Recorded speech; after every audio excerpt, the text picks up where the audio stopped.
enthusiasts, and welcome to Style Points. I'm John Crow.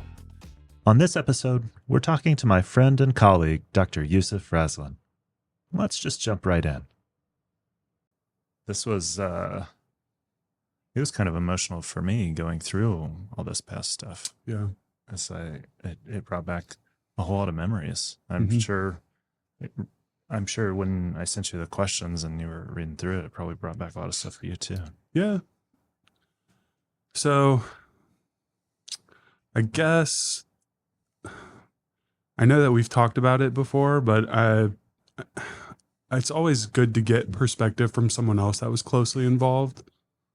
Because I mean, I obviously know my perspective, my family, my wife, but I don't know. I don't really have a lot of opportunities to sit and like talk openly about other people and kind of their outlook on it and how they like kind of what they felt and their emotions that were happening through something like that. I don't know. It's kind of selfishly, I've just been so worried about myself from that perspective and just like healing mentally. Sure. I think I'm pretty much like, I don't know, it's a thing of the past at this point. And there's a lot of lessons I took from it, and I'm definitely different from before that versus now, but can't imagine how you wouldn't be. I know. Yeah. So, every once in a while there's like, just like residual, like just days where I don't know if I'm particularly thinking about it, but like, it's kind of hard to describe it. You just, I guess. Well, we can back up. I can start going over some of this stuff. Sure. Actually start, No, yeah, it's good. Now I'm warmed up. Yeah, good. Today's episode is particularly meaningful for me as I have the privilege of sitting down with Dr. Yousef Raslan, who's a pediatric anesthesiologist at Cincinnati Children's Hospital. Yousef isn't just a former resident of mine, he's my friend and somebody whose journey changed my life too. In March of 2022, Yousef experienced a sudden cardiac arrest while playing basketball and was admitted to UC Hospital. Yousef, I'm really honored to have you here. It means a lot. I'm happy to be here. So let's back up quite a bit. Sure. You were my resident. Halfway into residency, I found out that you had a cardiac condition that I didn't really know that much about. You were born with transposition of the great vessels. Tell me about that. Yeah, so before that, I'll even go back even further. Excellent. When I was a fourth-year medical student, I always bring this story up because John Crow had a bigger part in my coming to this residency program than he knows. Because I did a what do they call it when you come back? Like a second look. Like a second look, because at the time I wasn't able to rotate. It was before COVID, so I could still do a rotation and like, I don't know, do those things. But I did a second look because I liked the program in my interview, and I was with a resident that day, and it was John's first year as an attending. Oh, wow. And he was super nice to me, and he was really nice to Zach Sazonsky, who was the resident that he was working with at the time. And it was just good vibes. So yeah, I don't even remember your question. You were born with transposition of the great vessels. What was that like for you growing up? How did that affect your life? Yeah. So growing up, I was born with L transposition, and I won't go into the details of that, but basically, I was born in congestive heart failure, and they typically try to wait to repair these procedures or to repair these conditions when there's like a survivable shunt. So I had a VSD at the time, so I was mixing appropriately from an oxygenation standpoint. So they let me grow for about 18 months, and they were continuously medically optimizing me until I got to the point where I was on a really high digoxin load and I was on Lasix as an 18-month-old baby. And then my parents and the doctors decided it was time to have a corrective surgery. I had a Senning Rastelli procedure where basically my right side of the heart functions as my left and vice versa. So, growing up, I went to the cardiologist every 6 months, had a ton of imaging done all the time just to make sure that my gradients were good between my neovalves and my ventricles weren't getting overly thickened, and making sure that I wasn't having any shunting in any inappropriate direction, making sure I didn't have any leaks or anything like that. And then when I was 14, I had a conduit. So when I was a baby, I had a conduit placed, an RV to PA conduit placed. It became really stenosed. So when I was 14, I got that conduit replaced. And I did it back at the original institution that did my surgery back in Boston. I did it at Boston Children's.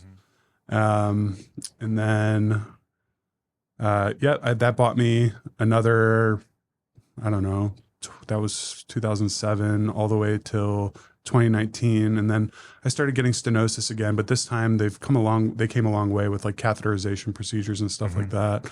Had a stent placed through that conduit, and they placed a valve to prevent more backflow. And it really, that procedure alone totally changed my life. My exercise tolerance went way up, and things were great. So in 2019, when I had that procedure, I remember I submitted my rank list for residency, and the next day I had that procedure. Oh, wow. Yeah. And then I matched, and then I did 2.5 years of residency. And then, yeah, like John said, I never had any sort of conduction issues. I always had some ectopic beats, and I would go into arrhythmias that was noted on I would wear heart monitors sometimes within those 6-month appointments. But I never really had anything that needed to be treated. I'm one of very few people that have my procedure with the specific correction. So, for lack of a better term, I'm kind of a guinea pig that's like walking around. I know there's me and some other person out there that have very similar trajectories. Weren't you one of the first people to have that type of repair? So it's a Japanese repair. So the Japanese came up with this specific repair for my congenital issue. And I was one of the first few people in this country to actually have it done for my L transposition that I have. So yeah, like I said, I'm kind of like a walking guinea pig with this, and never had any conduction abnormalities or anything like that, other than the occasional ectopic beats, maybe a couple of runs of some ventricular arrhythmias that I could feel, and I would know that, okay, maybe I should take it easy. Nothing that really prompted any of my cardiologists to really pursue. They always brought up the idea of maybe getting a pacemaker or a defibrillator at some point, but I never really expressed the symptoms that concern them. For people who don't know Yousef that might be listening, Yousef, for all intents and purposes, looks like a normal, maybe above average in terms of the looks department guy that you wouldn't ever suspect has anything like this going on. He well developed, plenty of muscle mass. He plays sports, right? Yeah. It's sort of remarkable. And when I found out that you had that very serious heart condition sometime during residency, I was really pretty surprised. Mm-hmm. And you just sort of seem to shrug it off when you would talk about it. Try not to let it define me. I know it sounds kind of cliche, but I don't know. There have been situations in my life where it has been a halting point. Like, for example, like when I was in middle school, I couldn't play basketball because like the basketball team, the workouts required, I couldn't basically anytime I just can't keep up. So from a cardiovascular standpoint, I'm a little bit more limited in terms of endurance. So anytime that really comes up, but honestly, my parents and my family has done such a good job of like helping me pivot from those situations. And honestly, that's what I feel like, that's why I'm here. Like, it's directed me to the friend groups that I have, and it's directed me to like being surrounded by people that like have boasted me up from an academic standpoint. So everything happens for a reason. And this condition hasn't really defined me. It hadn't defined me until the last 2 or 3 years. It actually, and when I say it defines me now, I don't mean it negatively. I mean, it's just like I don't know. It was kind of like a reality check of like, you have this and you have to respect it a lot more than I was previously. So yeah, I appreciate the compliment. So you grew up with a medical parent, is that right? Yeah, my dad is a cardiac anesthesiologist. That do you think that made a difference in terms of how you were raised, or how he projected the future for you, or Yeah. do you think that that's what made you trend towards anesthesia? What's your thought So about all that? if I told you that my dad was a first generation guy from Syria that's a doctor, used to be a surgeon, came here, changed his career trajectory, just as a foreign medical grad, he went through that whole process, and that's where he ended up. You would think that I was like pressured or like was expected of these things, but my parents are wonderful people and they never expected anything of me. So I would say that I was influenced by my parents in the sense that like my dad is an amazing person, and watching him work as hard as he did growing up, having a sick kid like me during his residency, and still going through and doing what I need, getting through his training while providing me with what I need as a child with a congenital anomaly, while also raising my two brothers as well. Seeing him, I mean, sometimes he was late, but he was at all of our games. He was always home for dinner. We would visit him at work, and he was always like awake and happy for us to be there. So for all the reasons that you wouldn't expect, I think that that is more of their influence, as like my dad, I should say, is as a medical parent, but never from an expectation standpoint. Like they just motivated me to to be the best I could be. And I don't know, I just like succeed. My success comes from just wanting to make them proud. So Having met your dad at a couple of different occasions, literally I think, worst and best scenarios, yeah. both when you were in the ICU, sedated after Mm-hmm. your illness or during your illness, and then also later at your wedding. Mm-hmm. I really got to see him in a couple different scenarios, and I would agree with you. I think that he's a remarkable guy. Yeah. Very inspiring. He's very grounded. He's very grounded. He's very respectful of his surroundings. So to skip ahead a little bit, when I was really sick in the ICU, my dad is a very smart guy. My dad like trained, did his cardiac fellowship at the Cleveland Clinic. He's been working at the VA in Cleveland doing cardiac anesthesia for like 20 years. Mm-hmm. And I don't know what it's like to be a parent as a doctor of a really sick kid, but I'm sure that opinions go, like, I'm sure you have opinions when things are not particularly going well and you want to know information. But this is even something my wife mentioned, that he was just so grounded and so respectful, and he really just left it up to them to do what's best for me. So that just doesn't surprise me at all when I heard that from him. He's a religious guy. We're Muslim, and he's very much like a believer in like God knows, God's got whatever happens, Mm-hmm. God's got it. So I think that's a big foundation to that. But yeah, he's like a wonderful man. Yeah, for sure. Having met him, I was very impressed with his demeanor and how he seemed to have everything totally under control, calm the whole time. Yeah. So I would echo what you have to say. Let's go to March 27th. Sure. What do you remember of that day? Do you remember that day at all? So the day of my arrest, so I do remember March 27th because the day of my arrest was the 28th. Mm-hmm. And the reason I remember that is because it's my mom's birthday. Oh, wow. Yeah, isn't that funny? But yeah, March 27th, at the time I was a CA2, which means I was in my third year of residency, second to last year of training before I get my anesthesia certification. I was rotating at Cincinnati Children's, which is something that we all do as residents to get our pediatric numbers. You had, in fact, just asked me for a letter of recommendation for pediatric anesthesia fellowship. So yeah, it didn't take me long in my rotation there to know that this is what I want to do. And yeah, I had started like going through the motions of like putting an application together and getting things organized. But basically, so are we going into like the story of like that day and what I remember? Tell me what happened. Yeah. So obviously some of it is a little bit gray. The 27th was just a normal day. I was working.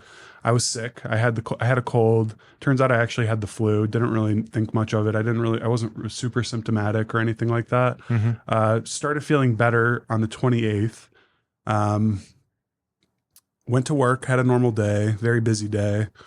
I only know that from looking through old texts of like texting my attending, like, hey, we're going to pick up. It was like one of those ENT days where you do like 10 cases and Gotcha. you're just doing high turnover.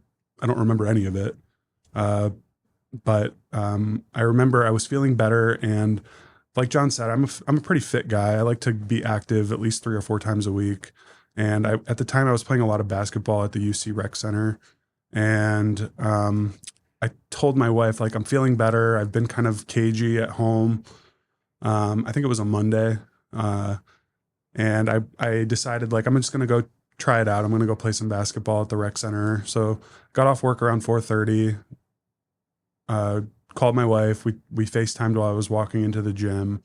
And then from what I'm told, I only lasted about 5 minutes before I told one of the undergrads that I didn't feel good, like something's wrong. Like I could feel something was wrong, whether that be I was like nauseous or if I was feeling like palpitations that wouldn't stop. I don't know. I don't know what I was feeling, but basically the look on my face scared this kid to the point where he like stopped the game, booked it to the lifeguard station, and told them that something was really wrong. And then basically it was just like a code red, like everybody's coming. I guess technically it's a code blue, but everyone's running to the court. Everything's stopped. At that point, I've arrested. I'm in a shockable rhythm. I'm pulseless. They do 10 minutes. So lucky for me, it was like 5:30 shift change. So there was a million lifeguards there. All of their staff and managers were there. So they were running a full code situation.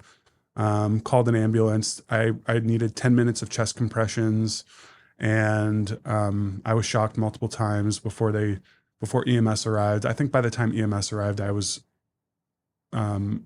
heart was beating again. I was back. But I don't know anything after that. I don't know what my mental status was like. I don't know if I was intubated. I don't know what was going on. I just know that they packed me in the ambulance and took me about 1.5 miles down the road back to work at UC. I had, and it's so crazy now because I think about, I have such a vivid image of it because, I mean, this is where I worked, right? So I know exactly what it's like. They put me in the shrew, and they did the assessment, stripped me naked, I'm sure. I guess they weren't sure about my neurologic exam because I don't know if I was showing anything or whatever, but they put me down and tubed me, put a breathing tube in.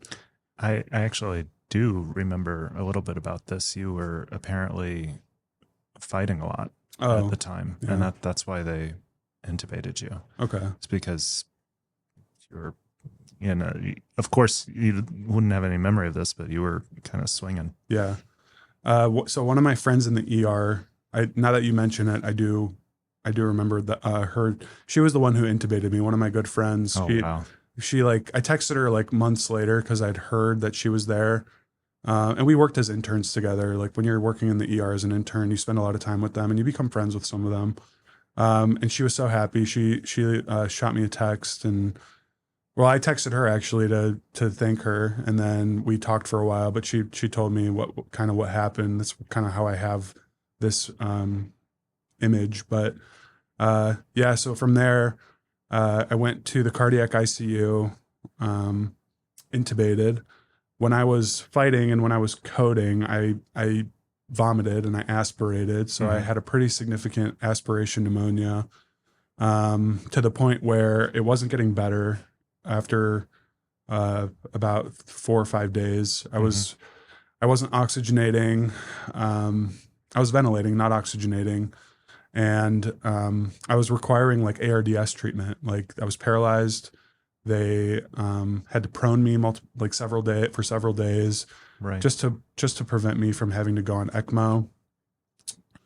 And then as soon as like the ECMO conversation started happening, that's when I turned a corner about a week after I was in the ICU. But yeah, I got better and eventually progressed to like them weaning my sedation and I remember them weaning my sedation and talking to me. We can talk a little bit about like what I remember from all of this, from like being in the ICU specifically, because that's a whole story in itself. Sure. But yeah, it got tube out on April 5th, and then I was discharged directly from the ICU on April 7th. So, which is my birthday, funny enough, but I don't remember that. yeah. Wow. So, one of the toxic things about being in medicine and being a patient is that you know exactly what you need to do to get the hell out of the ICU. So I knew like that's the ICU we rotate in. So I know the ICU checklist. So I knew that I had to go to the bathroom. I had to walk around, work with physical therapy, occupational therapy, basically show that I'm like no longer sedated. My mental status is good. Right. I'm able to function. I knew that I needed like some sort of device placed, and it wasn't going to get done at UC. So I knew I needed the life vest. Mm-hmm. So I like really like pushed on getting, because I just wanted to get out of there. I was so like, people were coming into my room, like all out of love, because people were happy I was doing better. But all these nurses that I know are like working. I mean, it's all in good faith, but it's uncomfortable. Like to be in a room, I know exactly what room I'm in, and I know exactly the team that's like rounding on me, and I was just ready to go. So I got discharged with a life vest like 2 days after I got extubated. Tell me what a life vest is. So a life vest is kind of a bridge therapy, or it's like a destination therapy for people who need a defibrillator of some sort. So if you're somebody who's not a candidate for like an ICD or an internal cardiac defibrillator, mm-hmm. some people will just wear a life vest forever. Or if you're me and you know you're going to get a defibrillator, but at a later date because you need to like work out the kinks. For me, the kinks were that I needed to get it done at Children's because of my anatomy. It's very complex, and they know it better than they do here. So I took this vest home, and I had it for about a day and a half until my dad called me, and he just said, I really don't feel good about you just like being home with this vest. Sure. That may or may not work. So I'm like, what happened was we coordinated, and I just like went and got directly admitted to Children's in the cardiology department. Right. And I just sat there for 2 weeks, got a diagnostic cath with the electrophysiology folks there. And then once they tried to like figure out where this arrhythmia came from, but they really couldn't figure it out, which is kind of like unsettling for me. Sure. But they were able to reproduce it. And they were able to shock me out of it in the cath lab, which kind of shows that like, okay, that means that like this defibrillator that I have now can probably help me if this comes up again. Right. More than likely, I should say. And then it has the pacer function too. So yeah, I've had it for about almost 3 years now. So yeah. Wow. Yeah. I will tell you the story of how I learned what happened to you. Mm-hmm. Is I came in to work that next morning, mm-hmm. and Mark Cassidy came up to me and he said, hey, did you hear Yousef had a code? And I was like, oh, all right. It's like, what happened to the patient? Yeah. Because I thought he was just telling me that one of my residents had run a code, or that something mm-hmm. had happened, which happens from time to time to anesthesia residents. You know, they will run codes from time to time. I had no concept through that whole conversation that it was actually you who had coded. Yeah. And then he told me that, and I was like, oh, I guess I'll just check in with Yousef later and make sure he's doing all right. Mm-hmm. And I didn't think much more of it. And then as more and more people started saying, hey, did you hear what happened to Yousef? I was like, whoa, what are we talking about here? And then it wasn't until later that I found out that it was actually you. Yeah. I have the email from Friedrich that he sent out on 3/28. Mm-hmm. I haven't even seen this email before. Dear colleagues, as most of you are probably aware by now, a resident member of our UC anesthesiology family, Dr. Yousef Raslan, was admitted to the UC CVICU last evening after suffering a cardiac arrest while playing basketball and undergoing ACLS in the out-of-hospital setting. What's not mentioned, by the way, as a brief pause in this email, is that ACLS in the out-of-hospital setting has a approximately 10% survival rate. Back to the email. Doctors Wojciechowski, Bailey, Joseph, Satoris, and Hawershek have been in contact with Yousef's parents, and while they allowed this medical information to be shared with the department, I would implore all of you to please respect Yousef's privacy in the days ahead. For now, please rest assured that our friend and colleague is in the best possible hands, and we will keep you updated as the situation progresses and as his parents permit. There were actually a lot of emails that went out saying, do not go to the CVICU. They had people that were specifically watching and trying to make sure to give you the maximum amount of privacy. And the resident who was up in the CVICU at the time, that was a tough assignment. Yeah. Because they really knew more about what was going on with your care, but because of HIPAA and everything else, couldn't share it. Was it Connor? It was. Yeah, I remember. We talked a lot about it because I mean, like I have access to my notes, right? Like I have my chart, so I saw there was a couple days or in a couple. Well, he was on nights a few of the nights that I was there, and he would write like progress notes because it's his assignment. Like I'm their patient, so yeah. I really empathize with him on that.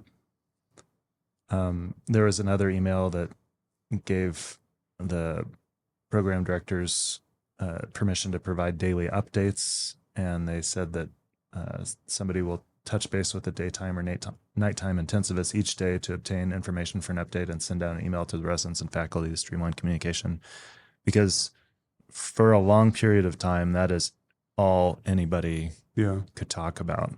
And when people would say, hey, how are you doing? Everybody knew that was in reference to like, how are you processing this?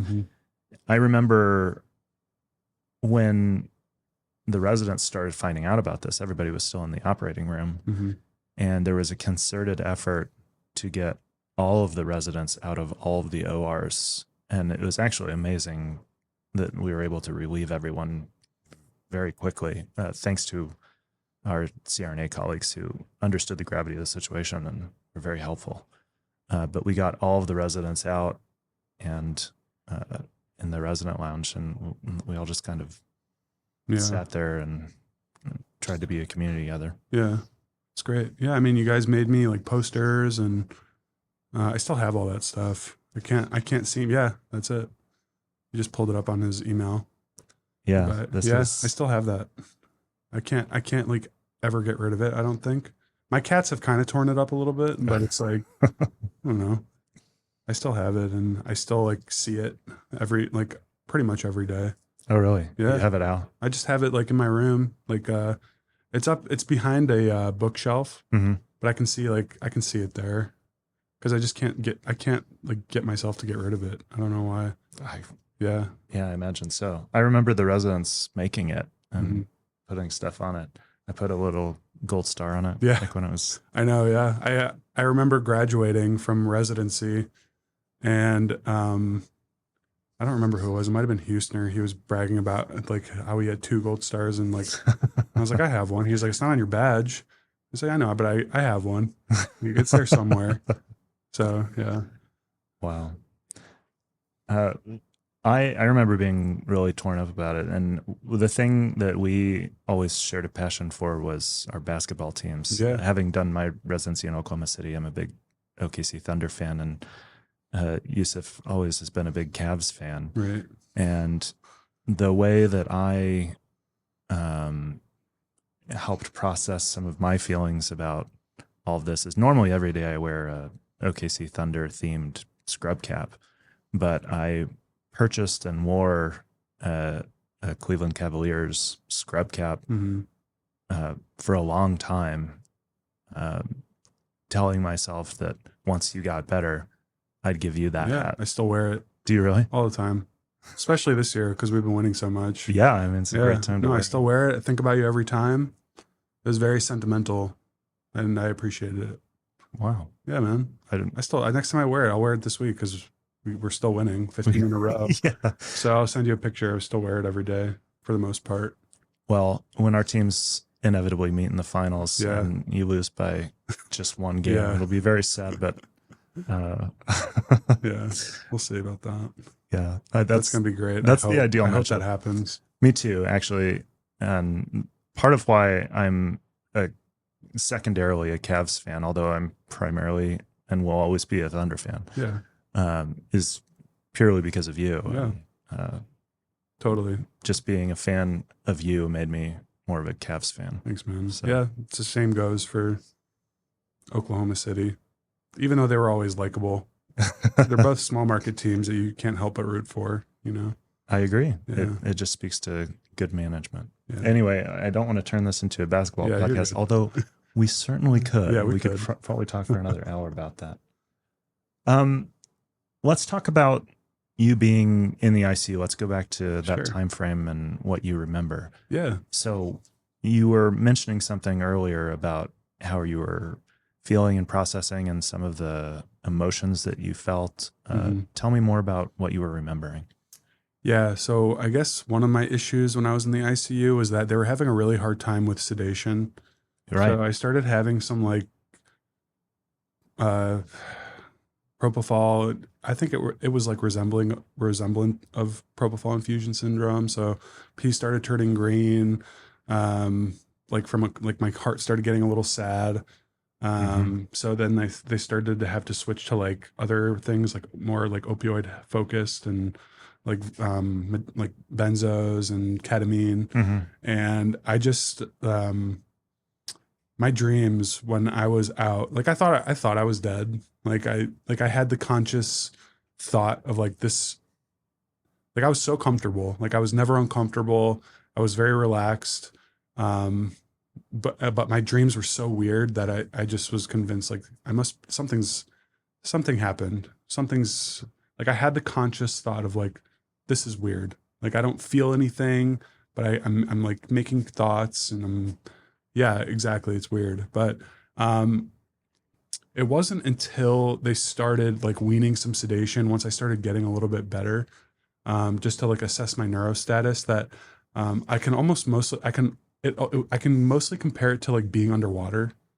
Really? Yeah. So like I'm trying to I can open my eyes a little bit, but it's just like as if you're opening your eyes underwater, because they're putting like stuff in your eyes to keep keep them moist and prevent you from getting like a corneal abrasion. Corneal abrasion or like I don't know, I'm trying to think of like optho terms, but like dryness and stuff like that.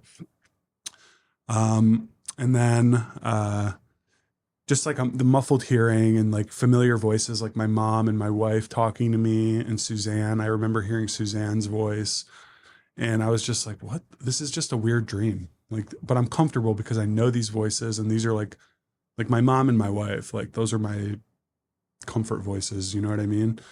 And then it was that day, like April 4th, the day before I got extubated. I was still too weak because I was paralyzed for a while. Right. But they were able to wean my sedation. I didn't pass my RISB score, so they couldn't get the tube out, but I was able to like communicate and like say like to yes, no questions. I was trying to talk through my tube.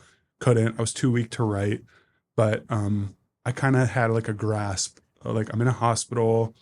I'm surrounded, like my brothers are in this room. Like where the hell am I in Atlanta? Like where am I? My brother, he was training in Atlanta at the time. And then my brother who lived in Seattle was there. And I was like, this is weird. Like I'm dreaming.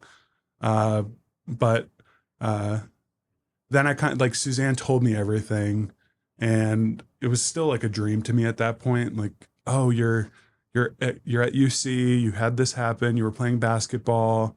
And like, I was like joking with everybody because I didn't realize the gravity, like what had actually happened. Cause I'm still out of it. I can't really move. Like, I don't really understand. Like I have my brothers here. I have my buddy Ish, who is like an IM resident. Yeah. He was in there and another buddy of mine was there. John Kane was there. And it was just such a random group of people that I was like, what the hell is going on? And I remember it very vividly.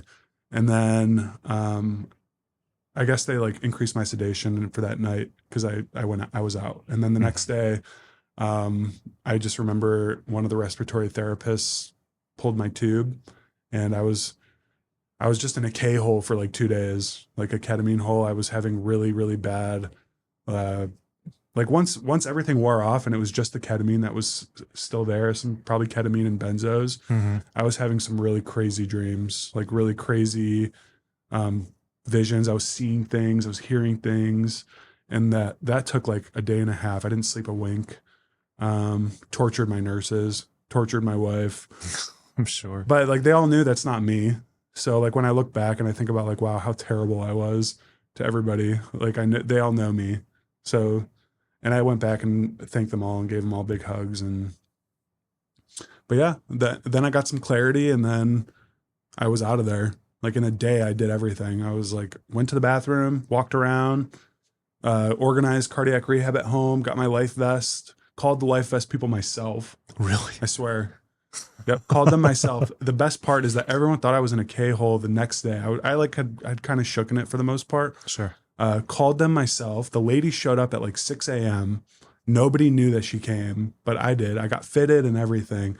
And they came and rounded on me that morning. And I was like, yeah, the life vest people came, and everyone's like, They didn't believe you? oh no, Yousef's like seeing things. And I was like, no, it was like a nice blonde lady came and she fit it, and they were just like, that was probably your nurse. I was like, no, my nurse was a black lady. Like it's not totally. And then the best is that they dropped a note in the chart. And then I think everybody realized like, okay, I think he's back to himself. And yeah. Wow. I remember, I had the privilege of coming to visit you a few times. I was part of the effort with the Kudos Committee to collect. A lot of people really cared and wanted to send notes to you and to your family. Yeah. And we set up an email address that's normally just for people to send compliments to each other, called the Kudos email. But we repurposed it so that people could send messages to you and your family. And we got hundreds of people who typed brief notes to you, or sometimes longer notes. And I was fortunate to be able to come and deliver those, having gotten permission to your family. And I remember giving those to you. And every time I went and saw you briefly and kind of got to tap you on the shoulder, told you I loved you, Alexandra was always there. She was there every single time. I don't think she actually never left. Never left. So yeah, she was a resident at the time herself, and thankfully her program was super understanding. But she was here for 5 weeks. Her program, which isn't in Ohio. No, she trained in Florida. Just kind of went on a hiatus. They were super understanding. Thankfully, she was a really good resident, and she always passed her exams, always did well, always like picked up for other people. So obviously people had no problem picking up for her. Right. And I mean, we're both so close with everyone there. We were anyway, back when she was training. They were all good friends of mine too. So it was hard for everybody. Not just like my family, but like all my friends here, all of her friends. So yeah, she never left my side. We had gotten engaged like a year before that. And then we had like our Muslim wedding, maybe like 3 or 4 months before that. And yeah, she was like pretty much my wife at that point. Right. From my perspective, we hadn't had like a big traditional wedding, but yeah. Well, you did have a big traditional wedding later, which was a really great time, by the way. That's one of the best ones I've been. Best day of my life. So a lot of times people don't know what to say or how to respond to somebody after they've had a big traumatic event like you had. So what was helpful or maybe not helpful to you in your interactions with people afterwards? I know we talked about how it doesn't define you, but what advice would you give to people who are wanting to help in these sorts of scenarios? Yeah. I think This is a good question because this is something I unpacked a lot in therapy. Um, and I had to really like reel it back because one thing that I noted was that when people were trying to talk to me and like show their gratitude for me and um, just talk about it, which I don't have a problem talking about it. Sure. Um, Everyone's trauma is different, you know. Everyone has bad things that happen to them in life and traumatic events, and uh, like the severity is subjective, but um, I learned a lot about empathy through this. Just one thing that I've learned that I don't do anymore, just as a person, I don't try to compare someone else's trauma to my own. Like a lot of times people would tell me like stories that happened to them when they were trying to like empathize with me. And that's just like trauma that like I used to feel more sad after that because like people don't realize you're trying to like have a common bridge with with someone that you're trying to talk to, but all you're necessarily doing is just like offloading your trauma onto somebody else. Um and like it took me a lot of time to um and a lot of guidance to just realize that it's all in good intention. Like people don't know, like, how do you talk to somebody who's died before? Like, that's how I, like, how do you like have that conversation, you know? So I think it was all just out of like people's genuity. But I would say like everyone's got their own issues and trauma that, it's just not, it wasn't healthy for me to hear other people's situational Sure. like situations, I guess. Um, just having people tell me like I'm glad you're okay. That was like the most. When people like I would bump into people, I bumped into people in the hospital every freaking day for like 6 months. People that I didn't see their face. So like every time your first interaction is just like a big emotional like, oh my God, I'm so like, you know, like you won't see somebody for like 6 months and then you see them and then you haven't thought about this day in so long and then then They you just bring it talk all about back, it. Yeah, they just talk about it. And the best interactions that I had were just like brief that were like, I'm glad you're okay. Um, so I don't know, anytime that I hear tragic news or like somebody's going through something, I keep it brief and I just let them know that I'm thinking about them. And I don't try to belabor it unless they want to talk. Like I'm happy to talk anytime. Um, but uh, I don't know, sometimes, especially if we weren't close before, Sure. it was hard to have those conversations with people.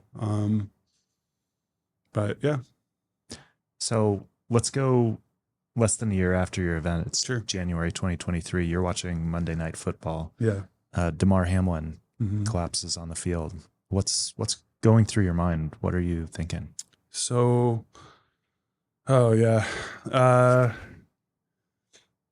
it was just like a bird's eye view of something. Like it was very eerie for me. I mean, it was eerie for everybody, but for me specifically, like that moment within 5 minutes, I got probably like 15 text messages from different people. Like, are you watching this game? My mom called me, my wife called me.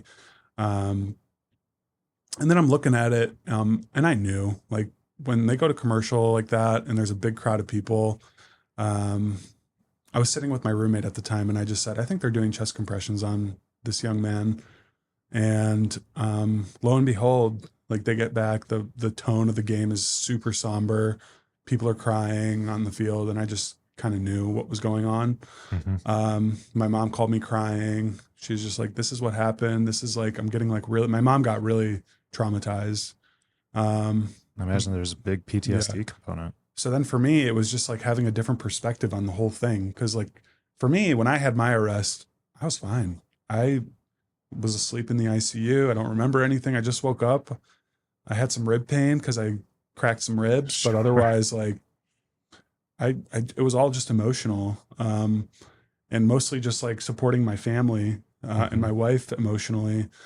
But now I'm like seeing it from the other end of like this is really happening, and this person's mom is watching this, and if he's got a partner, she's watching this, and yeah, it was just a different perspective for sure. So tell me a little bit more how you got involved with that situation afterwards. Sure. So Damar was here at UC for about a week. I don't know, maybe less than a week. I kept my distance. I was like, keeping tabs, but in the back of my mind, I knew like this guy got immediate CPR, which is the most important. When you have an out of hospital cardiac arrest, the most important thing is witnessed and like very limited downtime before compressions start. So I knew that they were doing compressions. I knew they secured his airway. I knew that I didn't know, I shouldn't say that, but like I felt pretty confident like this guy's going to be okay. Like I think he got here and it was just so similar to me. It was so similar, like witnessed arrest, immediate compressions, got him here, got him settled in the ICU. They're doing all the things for him. So my view of it was like a little bit less morbid than everyone else, I think, because I just kind of had this feeling like, I think this guy's going to be okay. And you're seeing all the news cameras and people, and everything's like very sad for like days. It was like all the news, all the sports news, everything, all my notifications on my phone, Twitter, whatever. Sure. And I just had like a different perspective of it, of just like, I think this guy's going to be okay. And then you start hearing things around the hospital, like he's doing better and things are going in the right direction and blah, blah, blah. And then, I think it was my mom, she made the nudge. My mom made this comment of like, I didn't really have anybody at the hospital to kind of tell me everything was going to be okay. Like people told me that all the time, but like nobody credible, like, like nobody, like other than like, yeah, you have doctors and stuff like that, but nobody who's like gone through something as eerily similar in a vicinity, like as being in the same city, in the same hospital, same similar situation. I mean, I have my congenital stuff and he's otherwise, from what I know, otherwise healthy, that just having this random thing. But we're both like young men that like this really was unexpected, right? Doing things that we love to do. And like, it totally just changes your perspective of like, what do I do after this? Like can I work? So, like immediately after I got out of the hospital, like the question of like, can I drive? That was huge. Like I couldn't drive for 6 months after my arrest, like from the date of my arrest. So like that was life altering, but like there was an end date to it. So like, but I didn't know that. So there was like a lot of depression leading up to like, I can't drive. Nobody's had this conversation with me. Can I be in an operating room by myself? Like, is that legal? Like, what does this mean? Am I done? I don't have disability insurance. I don't have this, that, like everything kind of just like clobbers you at once. And I think that having somebody like myself to go and talk to my mom and tell her like, it's going to be okay. Like this. And I know that because this literally just happened to me. So I had to jump through some hoops to get there. Basically, I just broke all the rules and it just went because everyone told me no. Because it was pretty lock and key in the ICU. And I figured, you know what, this department will have my back. So I kind of ignored permission and I just went and I just walked into his room when I knew it was appropriate. And just kind of I went in my street clothes just so that I wouldn't give this illusion that like I'm a doctor coming to update you or anything. I just wanted to go in there. I quickly like introduced myself and said, I'm here as a doctor here, but I'm also just here as a friend. And it was like 7 p.m. So everything was chill. Nobody was rounding. Nobody was like doing anything. And I just sat in his room for like 15 minutes and we talked about it. His parents were there and they were really appreciative. And he asked me for my contact information just to talk. Because like they were like, when I walked in that room, it was like deer in headlights. People don't realize like, yeah, this guy's a pro athlete, but he's a kid. Right. And, like every time someone comes in the room when you're in that situation is like, you don't know what they're going to tell you. So, we just became friends. And then I don't know, I got his number. I was like, he's never going to text me. It's fine. Like, I'm glad I was able to like say something to him and hopefully I helped. Like I Right. I felt like I had something to give that was productive and that was a little bit different from maybe what they've been experiencing this week. Mhm. And it turns out I made a big difference for that guy and his family. Like they know me by name. He's mentioned me multiple times when it comes to his like recovery and stuff like that. We still chat every once in a while, just catch up, nothing crazy. Um, but I feel like I made a good impact on somebody from like something terrible that happened to me. Mhm. Um, you don't really like have that outlook when you're going through it. So like when I was able to like help somebody that went through something so similar to myself, it like helped me too. Cause I was in a funk. Like at that time I mean, I had just started driving at that point, Right. but I was like taking an Uber to work every day and I couldn't get groceries. I couldn't like go to the gym. I couldn't do anything because it's like I gotta pay for this and like I don't want to deal with all that. And it's just like you get into like a depression and Sure. I don't know. Yeah. So that was like an uplifting thing for me that kind of helped me get through the rest of my residency, honestly, because that was like the home stretch. Yeah. Yeah. Somehow, and this I think was the craziest part of the whole thing. You still somehow graduated on time. Yeah. I only missed about a month of work. Yeah. Maybe like 5 weeks, but I don't know. I was going nuts. I was at home. I was feeling okay. I was going on long walks. I wasn't really getting super winded. Mm-hmm. The only thing that was like painful was like my incision from when they put the defibrillator in, but Oh wow. that was like the only limiting factor. And I got back to work and I think I was with Sajin for a week, one of my co-residents. And he's like, I don't know why I'm here. Like, you're good. I talked to him a lot actually, Yeah. just to check on how you were doing. And then I think I remember I worked with you one of those very Mhm. first days. Yeah. I gave you one of my quizzes. Yeah. That was when I knew you were neurologically intact. That's when Yeah. you aced one of my tougher quizzes. Yeah. It's like, wow, okay, well, I guess he's all set. Yeah. I mean, they did a good, they were good to me. They, a bunch, like for up and I don't think I took a call shift. It was months. Like people were Right. just, I didn't even ask for that. People were just like taking them. People were just looking out for me. And then I finally had to say, like, I can work. Like, I can work on a Saturday, guys. Like, you don't have to, I can sleep at this hospital. It's fine. But yeah, it was like true. Like the community here was amazing, especially like just within the department. I mean, I knew I like, this was my family away from home. I'm not from here. Right. Like, so like this was my family before that event. And then it just got even more solidified for sure. Well, at the end of these, I usually ask people what their style points of personal preference in the OR that have helped them succeed through their careers are. And I want to ask you sort of the same question, but obviously with a little bit of a different flavor based on everything that you went through. Sure. So what style points do you have to offer for us based on your whole experience? Let's see how I can tie this. I think ultimately, when I don't know, I think the thing that I preach and practice the most is just respect. And I think that having like such a grounding experience and like I always tell people, the thing that happened to me that impacted me the most was the impact that this event had on just my perspective on life. Just like I went from like being a medical student to a resident, like I need to do this, I need to do that, I need to do this fellowship, I have to do this research, and I'm behind on this, that, the other, and then this happened to me, and then just like everything became a bird's eye view, like the perspective totally changed, like family first, like I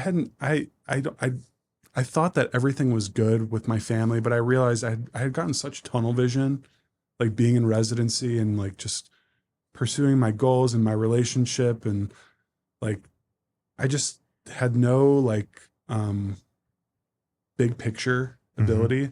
So what came with that was just like loving everybody around me and just having respect for everybody. And I just preach that in the OR. I'm so nice. I try to be. I'm being really facetious right now, but I try to be so nice to everybody that I work with. And like, as far as I know, my reputation with the people I work with at my job, like I only get good feedback because of just how respectful I am to like the nurse that's orienting in the room, the circulating nurse in the OR, the surgeons, the fellows, the medical students, just like I treat everybody exactly the same. Like there's no ego from the anesthesia side of things in the room that I work in. And it's just good vibes. And that's just like makes the day better for everybody. Even when you have like a really sick kid, if you're just like positive and you just wear it on your sleeve that like everything's going to be okay. And even if things aren't going great, if you just like try to get through it and don't get stressed and just know that everybody has a job and that they're doing their job to the best of their ability, without like upsetting people in the room. Those are my style points in the way that I practice. I've only been in attending for about 6 months, but I've just gotten a lot of feedback of when things are hitting the fan. Like Yousef is like, has a finger on the pulse and knows like who to call. And that just comes from being calm and being respectful and not trying to do other people's job and trusting other people and just having that respect. And I like to think that I was like that before this event, but I definitely started being more mindful of it for sure. From everything that I know and have talked to other people about, those are straight facts. Yeah. So I can confirm all of those things. I appreciate it. Thank you so much for joining us, and I really appreciate you coming here. Yeah, man. It's an honor. Thanks for listening to this month's episode of Style Points. As a reminder, every episode is 100% organic, ethically sourced, farm to table, and free of artificial preservatives or additives, just like the Cleveland Cavaliers. It's my birthday this month. If you can't think of anything to get me, please consider leaving a 5-star review, or even better, a comment. That is what will help the mysterious algorithm find other people that might be interested in listening. As always, feel free to email me at stylepointspodcast@gmail.com. Take a deep breath. Open your eyes. We're all done.